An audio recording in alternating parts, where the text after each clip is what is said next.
All right, I want to try to make a quick little video if I can to show people how to take these off without destroying them. I've already got this half removed, but this one is not yet. If we look in here, we can see there's a little notch there, and there's a corresponding notch on this side. So the technique that I use is I take a little pick tool, insert it carefully there, and then you just kind of pry like so. And we can see that that's allowed it to pop up and out. Come to the other side.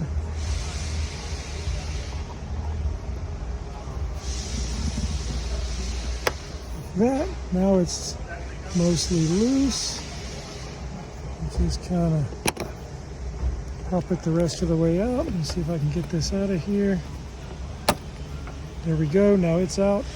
And you'll see that it's retained by this spring clip.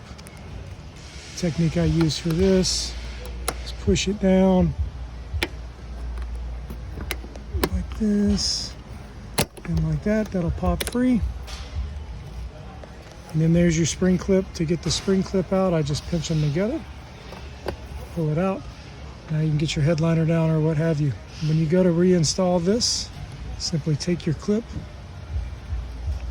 squeeze it together.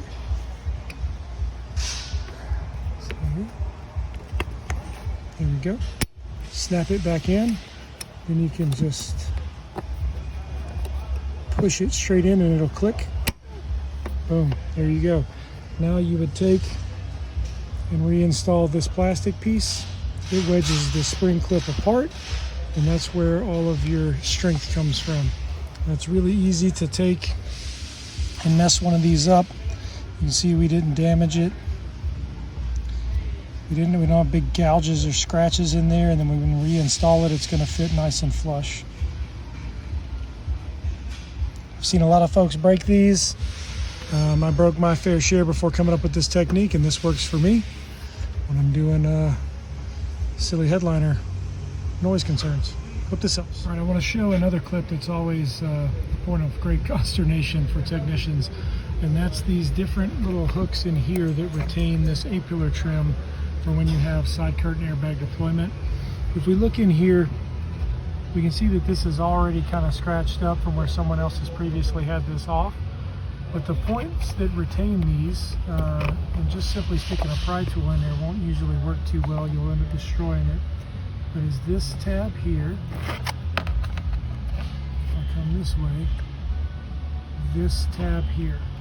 So the technique that I use is I come in with my index finger and I push this tab in first, and then I take a pocket screwdriver or something and I push it in from this direction. Yeah, no focus. And then depress this with the pocket screwdriver, and we'll let that clip come out, and then you can get this back. When you reinstall the trim, you just snap this back into place first on this column trim, and then put it back together. It's very difficult to show this on camera with me holding it by myself, but I'll get this off and then show you what it looks like. This is the best way that I've found to do it without destroying the clip or the car or anything else.